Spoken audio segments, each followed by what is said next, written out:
国际形势变乱交织。 ამჟამად საერთაშორისო ლანდშაფტი აწყდება ერთმანეთთან დაკავშირებულ ცვლილებებსა და ტურბულენტობას, უსაფრთხოებისა და განვითარების უზრუნველყოფის გზაზე. წევრი სახელმწიფოები აწყდებიან რთულ ამოცანებს.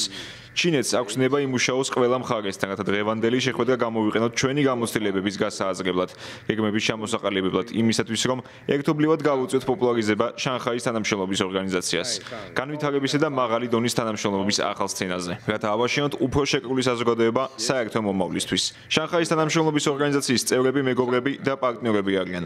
პატივნავთ ერთმანეთს, შევინარჩუნოთ სტრატეგიული კომუნიკაცია, შექმნოთ კოლექტიური კონსენსუსი, გავაძლიეროთ ერთობა და კოორდინაცია, ერთმანეთის ძალების სრული გამოყენებით, ვიმუშაოთ ერთად მშვიდობის, სტაბილურობის, განვითარებისა და კეთილდღეობის სასარგებლოდ რეგიონში.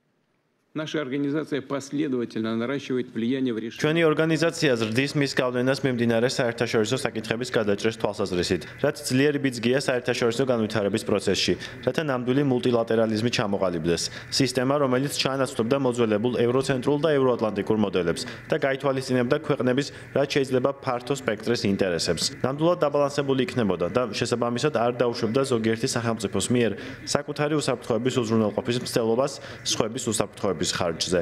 ამ შესაძლებლობის გამოყენებით მინდა თქვა, რომ რუსული მხარე უკრაინის ირგვლივ არსებულ კრიზისთან დაკავშირებით იგივე მიდგომებს იცავს. რა თქმა უნდა, იმისათვის, რომ უკრაინის კონფლიქტის მოგვარება იყოს მდგრადი და გრძელვადიანი, უნდა აღმოიფხვრას კრიზისის ძირითადი მიზეზები და უსაფრთხოების სფეროში სამართლიანი ბალანსი უნდა აღდგეს. И учитывало бы интересы. ჩვენ გვჯერა, რომ დაკავშირებადობისკენ სწრაფვის პარალელურად პატივი უნდა ვცეთ სუვერენიტეტსა და ტერიტორიულ მთლიანობას. ეს მკაფიოა შანხაის თანამშრომლობის ორგანიზაციის ქარტიიდანაც. დაკავშირებადობა, რომელიც გვერდსუვლის სუვერენობას, კარგავს ნდობასა და მნიშვნელობას. გლობალური სამხრეთის მისწრაფებების მოძველებულ ჩარჩოებში დატყვევება, უსამართლობაა მომავალი თაობის წინაშე. ახალი თაობის მრავალფეროვანი ოცნებები ვერ გაშუქდება შავ-თეთრ ეკრანებზე. ეკრანი უნდა შეიცვალოს. შანხაის თანამშრომლობის ორგანიზაცია კი შესაძლოა იქცეს გიდად, მრავალმხრივ და ინკლუზიურ სამყაროში.